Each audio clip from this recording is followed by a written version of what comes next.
केला.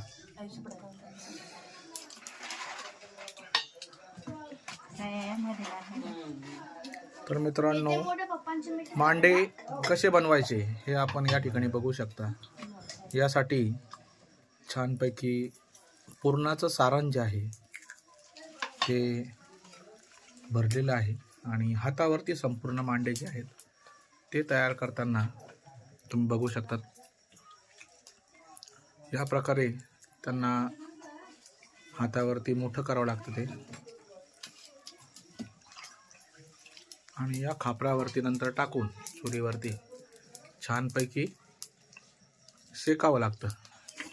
मांडे बनवणं ही एक जुनी कला आहे. सगळ्यांना जमतं असं काही नाही.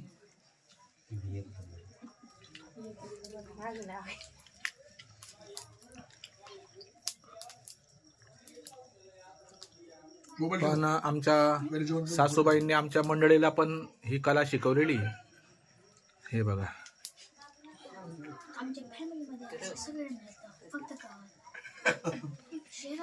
दादूच्या मम्मीला फक्त येत नाही, पण त्याच्या मोठ्या मम्मीला सर्व येतं. तुम्ही बघू शकता. बघा, अतिशय मोठं असं मांडा जो आहे तयार झालेला आहे ना, तर खापरावरती तो टाकणार आहे. अजून फिरवावं लागेल थोडा. हे बघा, आणि या खापरावरती तो मांडा जो आहे तो टाकलेला आहे. आणि आमच्या मामी ते अतिशय चांगलं शिक्षण त्यांच्या मुलींना देताना आणि मुलींचे बोलणे मला